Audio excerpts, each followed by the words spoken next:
వి gold trusted gold buyers తాకట్టులో ఉన్న మీ బంగారాన్ని విడిపించి ఈ రోజు ఉన్న మార్కెట్ ధరకే కొనబడును. ఇప్పుడే కాల్ చేయండి. అందరికీ నమస్తే, వెల్కమ్ టు బిగ్ టీవీ. నేను మీ గౌతమి. సో ప్రెజెంట్ అరుణాచలంలోని జరిగిన ఒక ఘటన అంటే చాలా వివాదాస్పదంగా అక్కడ లోకల్ పొలిటీషియన్ మాట్లాడిన మాటలు ఈరోజు వైరల్ అవుతున్న పరిస్థితి కనిపిస్తుంది. ముఖ్యంగా అరుణాచలంలోని చాలామంది తెలుగు వాళ్ళే ఉంటున్నారు. బోర్డుల మీద రాసేవి కూడా తెలుగులోనే రాస్తూ ఉన్నారు. మనం ఎక్కడికైనా వెళ్ళినప్పుడు అన్ని లాంగ్వేజెస్లో కూడా రాస్తూ ఉంటాము. అలానే అరుణాచలంలో కూడా రాయడం జరిగింది. మరి అయితే తెలుగు ఇంగ్లీష్లో అయితే ఓకే, కానీ తెలుగు ఎందుకు రాస్తున్నారు?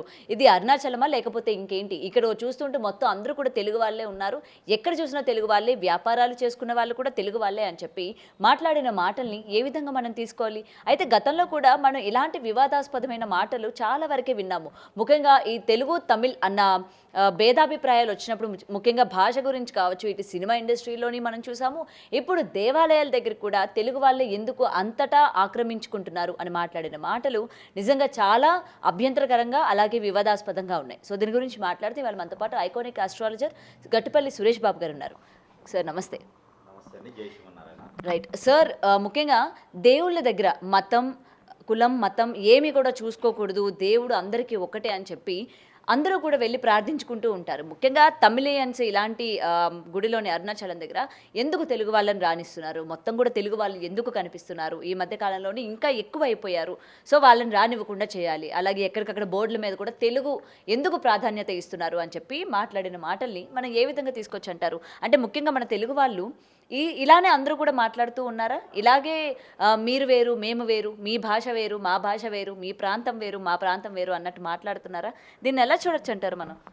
అంటే ఇప్పుడు కామన్గా మనం ఆలోచించినట్టయితే కనుక ఏదైతే అరుణాచలం ఘటన ఉందో ఇది ఇంకా వెదజల్లేటువంటి ఆలోచనలు అయితే ఉన్నాయి. దీనికి ఇంకా కుట్రాలు, కుతంత్రాలు, దీనికి సంబంధించినటువంటి కురుక్షేత్రాలు ఏవైతే ఉన్నాయో ఇవన్నీ కూడా ఈ యొక్క చిన్న చిన్న మాటలను మనం వదిలేయకూడదు. దీని తర్వాత పరిణామం చాలా గొప్పగా ఉండేటువంటి అవకాశాలు అయితే మెండుగా ఉన్నాయి. కాబట్టి మన సనాతన ధర్మంలో ఏదైతే ఉందో మన యుగాలు కావచ్చు, యోధులు కావచ్చు, మన యుగ పురుషులు కావచ్చు, ఏవైతే కష్టపడి కట్టినటువంటి ఆలయాలు ఏవైతే ఉన్నాయో ఒకప్పుడు మనకి ఆలయాలు కట్టేటప్పుడు ఈ రాష్ట్రాలు, దేశాలు ఇవన్నీ విభజన లేదు, ఇంతమంది ప్రజలు లేరు, వావభావాలు లేవు. మనకి ఎవరైతే హిందువులు, తెలుగు మతాలు, తర్వాత సంఘాలు, ఇలాంటి ఉపనిషత్తులు ఇవన్నీ ఎక్కడ లేవు. అక్కడ ఆలయం కట్టేది ఎందుకు అంటే అక్కడ ఉన్నటువంటి గొప్ప విషయాన్ని తెలియచేయడానికి, ప్రజలకి ఒక మంచి చైతన్యాన్ని ఇవ్వడానికి, ప్రజల్లో నువ్వు ఒక అవగాహన తీసుకురావడానికి, ఎలా బ్రతకాలి, ఎలా జీవించాలి, జీవనశైలి ఎలా ఉండాలి, ఎవరికి ఆలయంలోకి వెళ్తే ఎలా ప్రశాంతత ఉంటుంది ఇవన్నీ తెలియచేయడానికి తప్పితే మతాలు, కులాలు అక్కడ లేదు. ఇక్కడ ప్రాంతాలు విభజన అయిన తర్వాత తెలుగు, తమిళ్, మలయాళం ఇది జనాలు పెరిగారు, అవేర్నెస్ పెరిగింది. దాంతోపాటు ఈ కాంట్రవర్సీస్ దేనికి వస్తున్నాయి అంటే ఒకప్పుడు ఆలయాలు అనేది అక్కడ మట్టి బొమ్మలు లేకపోతే రాతి బొమ్మలు కాదు. ఆలయాల్లో అగ్నిహోత్రం కావచ్చు, ఆలయాల దర్శనం కావచ్చు, అది బ్రహ్మోత్సవాలు కావచ్చు, ఆలయాలు దర్శనం చేసుకున్న, బ్రహ్మోత్సవాలు చేసుకున్న ఏది కూడా భక్తునికి సగటుగా ఈ రాష్ట్రము ఇక్కడ అని చెప్పి కాకుండా జ్యోతిర్లింగాలు ఉన్నాయి, శక్తిపీఠాలు ఉన్నాయి, చిన్న చిన్న ఆలయాలు ఉన్నాయి. వీటన్నిటికి కూడా ఏంటంటే మనము జీవన శైలిలో కొనసాగేదానికి ఒక్కొక్క ప్రాసిద్ధి, ఒక్కొక్క ఆలయం ఉంటుంది. దాని ప్రకారంగా దర్శనం చేసుకుని వస్తే మనకు ఒక ప్రశాంతత అనిపించింది. అంతేగాని నేపాల్లో ఉన్న దగ్గర నేను వెళ్ళకూడదు, పాకిస్తాన్లో ఉన్న దగ్గర నేను వెళ్ళకూడదు అనేది మానవులు సృష్టించుకున్న వ్యాపార సంస్థలు సృష్టించినవి. కానీ మానవ సగటు మనిషి అయితే దీనికి ఎవరికి అవసరం లేదు. ఇక్కడ వచ్చేసి వాదన ఏంటంటే మనకి ఏదైతే ఆలయాలు ఉన్నాయో ఆ రాష్ట్రాల్లో ఉన్నటువంటి ఆలయాల్లో కమిటీలుగా పెట్టేసుకొని వారు డబ్బు సంపాదించుకునేకి వారికి కావాలి కదా, కాంట్రాక్ట్స్ ఉంటాయి. ఎందుకంటే ఆలయాల్లో ఒక కాంట్రాక్ట్ ఉండిద్ది. ఎట్లా కాంట్రాక్ట్ ఉండిద్ది అంటే కొబ్బరికాయలు కొట్టిన తర్వాత చిప్పలు ఉంటుంది. ఈ చిప్పలకు వచ్చి లక్షల రూపాయల కాంట్రాక్ట్. తర్వాత అక్కడ పెట్టుకున్నటువంటి చిన్న చిన్న మడిగీలు ఉంటాయి, షాప్స్ ఉంటాయి, కుంకుమలు కావచ్చు, లేకపోతే బొమ్మలు లాంటివి, స్టాల్స్ లాంటివి పెట్టుకుని అమ్ముకునేదానికి, ఆ ప్రదేశం మొత్తం కూడా అమ్ముకునేదానికి షాపుకు రెంట్ ఉంటుంది, దానికి ఒక పాట ఉంటుంది. ఆ పాట పాడి మళ్ళీ దానికి థర్డ్ పార్టీ అని ఉంటుంది. ఆ థర్డ్ పార్టీ కింద మళ్ళీ కామన్ పీపుల్కి ఇస్తారు. అంటే పాట పాడిన దగ్గర నుంచి కామన్ పీపుల్ దగ్గరికి వచ్చేటప్పటికి అది లక్షల రూపాయలకి వెళ్ళిపోతుంది. ఇవన్నీ కూడా ఏమైపోతున్నాయి, డబ్బులు ఫస్ట్ దీన్ని తీసుకొని రావాలి. ఈ డబ్బులన్నీ ఆదాయం రావాలంటే ఆ రాష్ట్రపోలకు వస్తే ఎవడన్నా కొంటాడా? అసలు దేవుని పేరు చెప్పి వ్యాపారం చేస్తుంది ఎవరు? అసలు వ్యాపార నిమిత్తంగా దీనికి పాల్పడుతుంది ఎవరు? ఇదంతా కూడా ఎక్కడ కమిటీలు వెళ్తున్నాయి? ఈ డబ్బు అంతా ఎక్కడికి వెళ్ళిపోతుంది? మరి ఆలయానికి డెవలప్మెంట్కి చేస్తున్నారా? ఇదంతా పాలక మండలి మింగుతున్నారా? మరి ఇక్కడ ఇది ఎవరు కొమ్ము కాస్తున్నారు? ఇప్పుడు మైక్ ముందుకు వచ్చేసి మాట్లాడే ప్రతి ఒక్కరు కూడా ఆలోచించుకోవాల్సింది ఏంటంటే దేవుడికి భాషతో సమానం ఏంటి? దేవునికి మన తెలుగు దేవాలయాల్లో కూడా తెలుగు వాళ్ళు కూడా ఇదే విధంగా ప్రవర్తిస్తున్నారా? తిరుపతి కావచ్చు, లేకపోతే సోకాల్డ్ అన్ని దేవాలయాలు ఉన్నాయి, అక్కడ మేము తెలుగు వాళ్ళమే, మేమే వెళ్ళాలి, మేమే పూజలు చేయాలి, మేమే స్టాల్స్ పెట్టుకోవాలి అని చెప్పి తెలుగు వాళ్ళు ఇదే విధంగా డిమాండ్ చేస్తున్నారా? ఇప్పుడు మనకి తిరుపతికి వచ్చేసి ఈరోజు కూడా బ్రహ్మోత్సవాల్లో మనకి ఆ బ్రహ్మోత్సవాలు జరిగేటప్పుడు స్వామివారికి ఒక గొడుగు ఉంటుంది. ఆ గొడుగు ఈరోజు కూడా తమిళనాడు నుంచే వస్తుంది. తమిళనాడు నుంచే వస్తుంది. పువ్వులు కావచ్చు, పాలు కావచ్చు, ఇవన్నీ కూడా తమిళనాడు నుంచే వస్తాయి. అంటే ఇక్కడ పాయింట్ ఏంటంటే వాళ్ళు ఎక్కడికైనా రావచ్చు. ఇప్పుడు మనకి ఆంధ్రప్రదేశ్లో కావచ్చు, తెలంగాణలో, విరు రాష్ట్రాల్లో కూడా గుజరాత్ నుంచి, మహారాష్ట్ర నుంచి వచ్చినటువంటి మార్వాడీస్ బిజినెస్లు చేసుకోవచ్చు. వాళ్ళు ఇప్పుడు మొన్న ఒడికి జరిగింది అదే కదా, డబ్బులు ఇచ్చి దాన్ని క్లోజ్ చేసేసారు, వ్యాపారాలు చేసుకోవచ్చు. ఇప్పుడు ఆలయాల మీదకి ఎందుకు వస్తున్నారంటే వారు ఏదో ఒక రకమైన కాంట్రవర్సీ అవ్వాలి. దీని వెనక ఖచ్చితంగా ఒక నాయకుడి హస్తం, ఒక పార్టీ ఒక హస్తం ఖచ్చితంగా ఉంటుందని నేను అనుకుంటా ఉన్నాను. ఎందుకంటే ఈ రోజుల్లో యేసు ప్రభు గురించి మాట్లాడారనుకోండి, యేసు ప్రభు గురించి గొప్పగా మాట్లాడినా, హిందువుల గురించి కించపరిచినా, హిందూ దేవాలయాల మీద కించపరిచినా కూడా వారికి కొన్ని సంస్థల నుంచి డబ్బులు వస్తున్నాయి. కొన్ని సంస్థల నుంచి వారికి డబ్బులు వస్తున్నాయి. ఇప్పుడు మా బోటోలు హిందువుల గురించి ఎన్ని రకాలు మాట్లాడినా, ఆలయాల గురించి మాట్లాడినా మాకేం వచ్చేది ఒరిగేది ఉండదు, నోరు తప్పితే. చివరికి జరిగేది ఏంటంటే ఎవరైతే మైకుల ముందుకు వచ్చి మాట్లాడతారో వారు హిందువుల మీద కాంట్రవర్సీ చేయటం, హిందూ దేవాలయాల మీద కాంట్రవర్సీ చేస్తే వేరే సంస్థల నుంచి వారి డబ్బులు రావడంతో వారు కొమ్ము కాసి ఇలాగా ఏదో ఒక రకమైన కాంట్రవర్సీ చేసుకొని ఏదో ఒక పార్టీలో చేరాలి, వాడొక రౌడీగానో, వాడొక మంత్రిగానో రేపటి రోజున మనకి మన దరిద్రానికి వాళ్ళే కనిపిస్తూ ఉంటారు. ఇంకోటి కామన్ పీపుల్కి ఎవరికి అవసరం లేదండి. తమిళనాడా, మలయాళమా, లేదా కేరళనా, లేదా ఇంకో రాష్ట్రం 32 రాష్ట్రాలు భారతదేశంలో ఉన్నాయి. మనకి 132 దేశాలు ఉన్నాయి. ఎక్కడికి వెళ్ళినా కూడా భారతీయుడికి అక్కడ ఉన్నటువంటి గౌరవప్రదంగా, అక్కడ ఉన్నటువంటి పద్ధతి ప్రకారంగా వెళ్ళి దర్శనం చేసుకొని రావాలి. అంతేగాని ఇలాంటి మాకు రావద్దు, ఉండొద్దు అంటే రేపొద్దున వాడు బతకడానికైనా కావాలి కదా, మాట్లాడేవాడు బతకడానికైనా కావాలి కదా. దేవుడు బ్రతికించాడు, మానవుడే బ్రతికిస్తాడు కదా. దేవుడి యొక్క రూపం చెప్పుకొని, ఆయన పేరు చెప్పుకొని నువ్వు కాంట్రాక్ట్ తీసుకుంటున్నావు, మరి నీకు ఆదాయం వస్తుంది కదా. ఆదాయం తగ్గిందా అంటే లేదు కదా. నువ్వు థర్డ్ పార్టీయో ఫోర్త్ పార్టీయో పెట్టుకుని ఆదాయం తీసుకుంటూనే ఉంటావు. ఇవన్నీ కూడా చూసుకోవాలి. ఈ సందర్భంగా ఇది ఇంతటితో వదిలేయకుండా మన సనాతన ధర్మంలో చెట్లులాగా ఉన్నటువంటి కూరుకుపోయినటువంటి సాధువులు ఎవరైతే ఉన్నారో, పీఠాధిపతులు ఎవరైతే ఉన్నారో, వీరందరూ కూడా ఈ సనాతన ధర్మం పేరు చెప్పుకొని డబ్బులోటే గుంజకుండా ఇలాంటి సందర్భంగా బయటికి వచ్చేసి వీరు కూడా నా వంతు సహాయంగా నేను వస్తున్నాను, ఇది తప్పు, ఇది కరెక్ట్ కాదు, భారతదేశం కాదు యావత్ ప్రపంచంలో కూడా ఏ ఆలయానికి వెళ్ళేటువంటి అధికారం, హక్కు ప్రతి ఒక్క మానవుని యొక్క హక్కు ఉంది అని చెప్పి తెలియచేయాలి. ఏ సిద్ధాంతము, ఏ యోగం, ఏ ఎదురువేదం, ఎలాంటి వేదాలు కూడా మనకి పలానా ఆలయానికి వెళ్ళకూడదు అని చెప్పలేదు. ముస్లిమ్స్ మనకి ఆలయానికి వస్తారు, మనం వాళ్ళని ప్రేమిస్తున్నాం, మనం వాళ్ళని ఇష్టపడుతున్నాం, మనం ఇంకా ఆహ్వానిస్తున్నాము. చర్చికి వస్తారు, వాళ్ళు ఆహ్వానిస్తున్నారు. అలాంటప్పుడు హిందువులకు గొడవ పెట్టడానికి కారణం ఏంటి? దీని వెనక ఏదో ఉన్నది. ఆ ఉన్నది ఏదో ఉందంటే ఈ మాట్లాడేవాడిని కూర్చోబెట్టి మాట్లాడితే అప్పుడు చెప్తాడనమాట, వాడికి ఏదో ఉపయోగం ఉంటుంది. దీంట్లో చుచ్చు పెట్టడానికి తప్పితే వేరే ఏది లేదండి. అంటే జనాల మధ్య చిచ్చు పెట్టి కలహాలు రేపి, సో జనాలు అంటే భాష, మత కల్లాలు, లేకపోతే భాష భేదాలు ఇవన్నీ సృష్టించారు. మత కొల్లాలు కూడా కాదు, ఇక్కడ హిందువుల్లోనే సృష్టిస్తున్నారు. ఇక్కడ ఆ శివుని భక్తులు ఒకటి, హిందూ భక్తులు ఒకటి, అంటే కృష్ణుని భక్తులు ఒకటి, తర్వాత అమ్మవారి భక్తులు ఒకటి అని చెప్పేసి ఇప్పుడు మాలలు ఒకటి ఏర్పరిచారు. మొన్న అక్కడ దాకా ఎందుకండి, కేరళలో మనకి ఇప్పుడు అయ్యప్ప స్వామి వారి ఆలయం ఉంది. అయ్యప్ప స్వామి ఆలయం దగ్గర శబరిమల, ఈ శబరిమలలో బంగారం ఇష్యూ ఒకటి నడుస్తుంది. బంగారం ఇష్యూ మరి అసలు ఇప్పుడు దాని గురించి పట్టించుకున్న వాళ్ళు ఎవరు? ఇప్పుడు తిరుపతిలో కూడా చాలా వరకు ఇంతకుముందు చూసినట్టయితే డాలర్ శతాబ్ది గారు ఇవన్నీ చూసినట్టయితే చాలా కేసెస్ ఉన్నాయి, బంగారం పోతుంది చెప్పి. అసలు ఏమవుతుంది పాలక మండలి, అసలు ఏం చేస్తున్నారు, ప్రభుత్వాలు ఏం చేస్తుంది అనేది ఈ సందర్భంగా అయితే ఖచ్చితంగా తెలుసుకోవాల్సి వస్తుంది. రానున్నటువంటి కాలంలో అయితే దీని ఆలయంలోకి కాదండి, ఆలయంలోకి వెళ్ళాలంటే కూడా భయభ్రాంతులయ్యేటువంటి పరిస్థితి ఏర్పడుతుంది. ఆలయంలోకి వెళ్ళి బయటికి రాగానే కాళ్ళు నరకటం, చేతులు నరకటం కూడా మనం ఖచ్చితంగా చూడాల్సి వస్తుంది. అక్కడ రక్తపాతం కూడా ఖచ్చితంగా మనం చూడాల్సి వస్తుంది. ఇప్పుడు వరకు అమ్మవారి గుళ్ళలో అక్కడక్కడ మేకల్ని, కొళ్ళుని ఇస్తారు, ఇక మనుషులు కూడా ఇచ్చేటువంటి సందర్భం అయితే ఖచ్చితంగా లేకుండా పోలేదని చెప్పొచ్చు. వీడిని మాత్రం ఇలాంటి పరిస్థితుల్లో వదిలిపెట్టేటువంటి ప్రసక్తి లేదు. ఇంకా తోడుగా వస్తే కనుక ఒక సంఘంగా ఏర్పడేసి ఇలాంటి వెధవలకి అయితే మాత్రం ఖచ్చితంగా గుణపాఠం అనేది చెప్పాలి. హిందువులకి కాకుండా పోరు, హిందూ ఆలయానికి కాకుండా పోదు. వాడు తమిళనాడులో ఉండొచ్చు, వాళ్ళ అయ్య వాళ్ళ అమ్మ తమిళనాడు అయి ఉండొచ్చు, వాళ్ళ తాతలు ఎక్కడో ఉండుంటారు. రాష్ట్రాలు మారినాయి. మనకి ఎవరైతే పొట్టి శ్రీరాములు గారు కావచ్చు, మనకి ఇంకా చాలామంది ఉన్నారు, పివి నరసింహరావు గారు కావచ్చు, ఇందిరాగాంధీ గారు కావచ్చు, వీరంతా కూడా రాష్ట్రాలు సమైక్యంగా ఉండాలని చెప్పేసి అని చేసేటువంటి క్రియలు ఉన్నాయి. దేశం మొత్తం ఒకటే ఉంటే డెవలప్ అవ్వదు కదా, అందుకని రాష్ట్రాలు విభజించారు. అంతేగాని రాష్ట్రంలో ఉన్నటువంటి ఆలయాలు ఒకటే అని కాదు.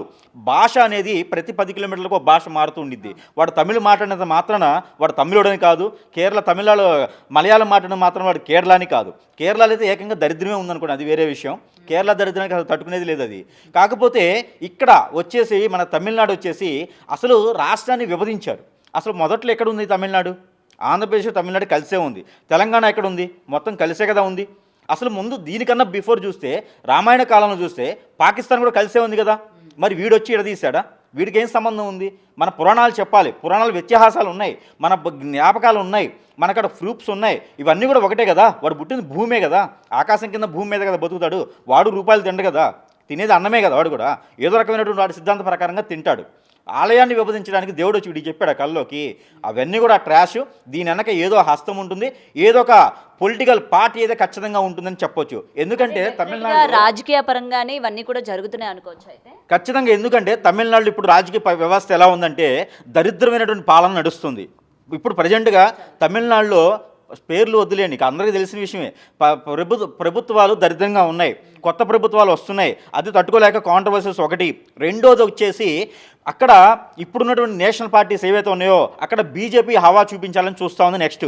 కాబట్టి వాళ్ళని కాంట్రవర్సీ చేయడానికి, అలాంటి వ్యవస్థల్ని పడగొట్టేదానికి హిందువుల్లోనే చిచ్చు పెట్టేసి ఆ ఒక మత కొల్లాలు సృష్టించేసి రేపటి రోజున పంచపర్వణాలు తింటూ వాడు కూర్చుంటాడు. ఈ రోజు మైక్ మీద వచ్చినాడు 10 రోజుల కనపడ్డు, ఎందుకంటే వాడు మాట్లాడేది తీసుకుంటాడు, వెళ్ళిపోతారు. అలా హిందువులు ఇచ్చేది లేదు. మీరు అనుకోవచ్చు మీకెంత ఇచ్చారండి అని అనుకోవచ్చు. నాకు ఇచ్చే పని అయితే డైరెక్ట్ తమిళనాడు వెళ్ళి కాలుతో దన్ని వస్తాను నేను, నాకు ఇయ్యరు, నాకు ఇచ్చేది లేదు అట్లా. కాబట్టి మనం ఎంత కొట్టుకున్నా కూడా మైకుల ముందు కొట్టుకోవడమే మనం. దీనంతా కూడా కొన్ని సంఘాలు ఉన్నాయి, ప్రభుత్వాలు కొంతమందిని పోషిస్తుంది, కొమ్ము కాస్తుంది. ఈ పీఠాపతులు ఉన్నారు, వాళ్ళ కింద డబ్బులు ఉన్నాయి, బినామీలు ఉన్నారు. వీళ్ళంతా కూడా ఈ సందర్భంగా బయటికి రావాలి. లేదంటే కనుక ఈరోజు పరిపాలించేటువంటి వారు, ఈరోజు మన దగ్గరికి వచ్చేటువంటి వారు ఎవరైతే గురువులని చెప్పుకుంటున్నారో వీరందరూ కూడా రేపటి రోజున ఖచ్చితంగా ఇలాంటి వాళ్ళకి రెక్తుపాటడానికి అయితే వీరు కూడా ఒక కారణం అని ఖచ్చితంగా చెప్పొచ్చు. ఈ సందర్భంగా తమిళనాడులో జరిగినటువంటి సంఘటన మళ్ళీ ఒకసారి అవకాశం ఇవ్వకూడదు. ఏ ఆలయానికి అలా ఉండకూడదు. ఈ కాంట్రాక్ట్ బేసిక్స్ అని మానుకోవాలి. మరొకటి, ఆలయాల్లో దర్శనం చేసుకునే దానికి కమిటీలు వేసి ఆలయాల్లో దర్శనం చేసుకునే కామన్ పీపుల్ ఒకటి, విఐపి ఒకటి. ఎందుకంటే దరిద్రాలు విఐపి దర్శనం ఏంటండి? ఎవరికి కావాలి విఐపి దర్శనం? ఎవడు వెళ్తే సీఎం వెళ్తే వీడియోలు ఉంటాయి, కామన్ మ్యాన్ అయితే వీడియో తీసుకోకూడదు. వాడికోటి వీడికోటి. ఎమ్మెల్యే వెళ్తే వీడియోలు తీయాలి, ఆలయానికి దర్శనానికి వెళ్తే వీడియోలు ఎందుకండి? అవి కూడా పోస్ట్ పోన్ చేసుకొని అవి కూడా పోస్టులు పెట్టి వాడి కూడా పబ్లిసిటీ అవసరమా అండి? ఆలయంలో దేవుని దగ్గర ఎవరైనా ఒకటే అనే నినాదం రావాలి. సగటు మనిషికి సనాతన ధర్మంలో మతం లేదు, కులం లేదు, దేవుడు ఒక్కడే, రూపం ఒక్కటే, పవర్ ఒకటే ఉండిద్ది. అది వారి వారి పద్ధతి ప్రకారంగా దర్శనం చేసుకునే దానికి ఉంటుంది. మొదటిగా వారిని కన్నటువంటి తల్లిదండ్రులు దైవం, రెండోది గురువు దైవం, తర్వాత వచ్చేసి దేవుడు పవర్ ఉంటుంది. ఆ ఒక శక్తి అనేది ప్రతి ఒక్కరికి కావాలి. ఎక్కడికైనా వెళ్ళాలి, దర్శనం చేసుకోవాలి. ఇక కూడా ఎవరైనా సరే దర్శనం చేసుకుంటాను అంటే కాదు అని చెప్తే వారి కాళ్ళు నరికేయాలి, నాలిక కోసేయాలి. ఇలాంటి సిద్ధాంతాలు మన భారతదేశంలో ఖచ్చితంగా రావాలి. లేదు అంటే కనుక ఇలాంటి వ్యవస్థలు, ఇలాంటి మత కొల్లాలు సృష్టించేసి పనికి మారినటువంటి సంఘాలు ఏర్పడేసి వాళ్ళందరికీ కూడా రేపటి రోజున చాలా ఘోరంగా ఉంటుంది. ఇంకోటి, ఆలయాల దగ్గర కమిటీలు లాంటివి తీసేయాలి. బండి పార్కింగ్కి ఇంత, లడ్డు అమ్మితే ఇంత, ప్రసాదాలు విక్రయిస్తే ఎంత, షాపులు బొమ్మలు అమ్మితే ఎంత. ఎందుకంటే అవి ఎన్నినో ఎవరికి ఆ డబ్బులన్నీ ఏమైపోతున్నాయి? ఇవన్నీ కూడా బయటికి రావాల్సిందే. స్వామివారికి వచ్చినటువంటి ఆదాయం ఏమవుతుంది? ఇది ఖచ్చితంగా పర్సనల్గా ప్రతి మనిషికి తెలియాల్సిందే. ఆ ఆదాయంలో వచ్చినటువంటిది ప్రజలకు ఇవ్వాల్సిందే. మతాలతో సంబంధం లేదు. దానికి ఒక ట్రస్టులు ఏర్పడాల్సిందే. ప్రపంచంలో ఉన్నటువంటి ఆలయాలన్నీ ఒక ట్రస్ట్ ఏర్పడాలి. దానికి సంఘాలుగా ఉండాలి. దానికి మతాలతో లేదు, కులంతో లేదు. చర్చి అయినా, మసీద్ అయినా, ఆలయమైనా సరే ఒకటే సంఘం. దేవునికి వచ్చిన ఆదాయం ప్రజలకి చెందేలాగా చేయాలి. పేదవాడు అనేది లేకుండా చేయాలి. అలాంటి వ్యవస్థ వచ్చేంతవరకు కూడా ఇలాంటి కొమ్ము కాస్తూనే ఉంటారు, ఇలాంటి దరిద్రులు వస్తూనే ఉంటారు. వీరి వెనక ఖచ్చితంగా పొలిటికల్ పార్టీలు ఉంటూనే ఉంటుంది. వీడి ఇంతటితో ఓడు ఇంకా వెదజల్లుతాడు. వీడికి కొమ్ము కాసి వీడికి డబ్బు వచ్చేంతవరకు వెదజల్లుతాడు. తర్వాత ఇక్కడ ఫారెన్లో ఒక హోటల్, మన రాజకీయ అందరూ చేస్తారు, జనాన్ని ముందుకు నెడతారు. ఆ డబ్బంతా కూడబట్టుకుంటారు. ఎక్కడో గల్లీ లీడర్లో ఉంటారు, వాళ్ళని బినామీగా పెట్టుకుంటారు. ఎక్కడో ఫారెన్లో పోయి బిజినెస్ చేస్తారు. మన నాయకులంతా అదే చేస్తారు. తమిళనాడులో ఇలాంటివి చాలా ఉన్నాయి. ఆ ఆస్తులన్నీ కూడా లెక్క తెలియాలి. చిదంబరం లాంటి వాళ్ళు కూడా బయటికి రావాలి. ఈ సందర్భంగా ఆయనకు ఉన్నటువంటి ఆస్తులు బయటికి రావాలి. వెనక ఆయనే ఉన్నాడని నా డౌటు.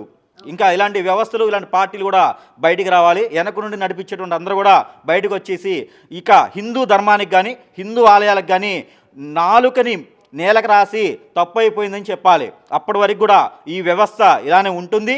ఇది వెదజల్లితే గనక మన హిందూ ధర్మంలో ఏదైతే ఉందో, సనాతన ధర్మంలో ఏదైతే ఉందో, ఇది ఖచ్చితంగా మనకి మనమే తప్పు చేస్తున్నాము అని మాత్రం ఖచ్చితంగా చెప్పొచ్చు. ఇది ఈ సందర్భంగా అయితే ఆలయాల కమిటీలకి హెచ్చరిక అని చెప్పుకోవచ్చు, లేదా వార్నింగ్ అని చెప్పుకోవచ్చు. కానీ ఇలాంటి మన ముందుకు జరగకుండా ఉండాలంటే ఖచ్చితంగా వాడిని మూసేసేయాల్సిందే. అలాంటి వాళ్ళని బయటికి రానికుండా ఉండాలి. ఇలాంటి వ్యవస్థలో జియోలు కూడా దేవుడి గురించి మాట్లాడితే జియో కూడా రిలీజ్ చేయాలి.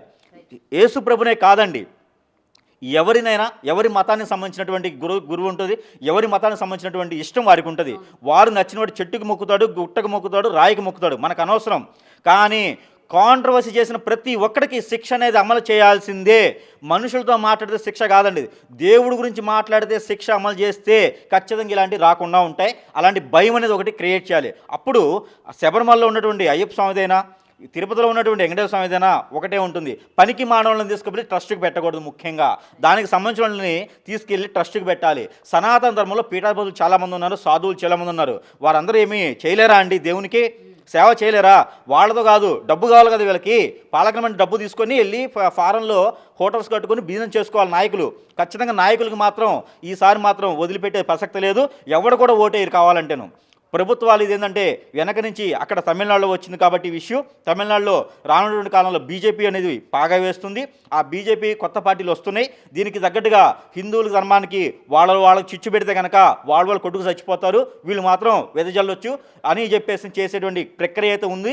దీంట్లో అనేక రకాల పార్టీలు కూడా కుమ్ముకొడ్డిగా ఉన్నాయి. కాబట్టి నేను పర్సన్స్ పేరు కూడా చెప్తున్నాను. కాబట్టి ఈ రకమైనటువంటి వ్యవస్థ మళ్ళీ రాకూడదు.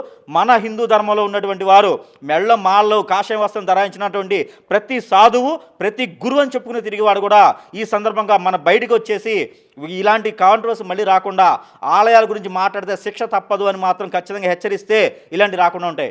ఈ సందర్భంగా కొమ్ము కాయకుండా మన వాళ్ళు కూడా కొమ్ము కాయకుండా వస్తే ఇది మాత్రం ఖచ్చితంగా మనం గెలుస్తాం. For more videos like this, subscribe Big TV channel.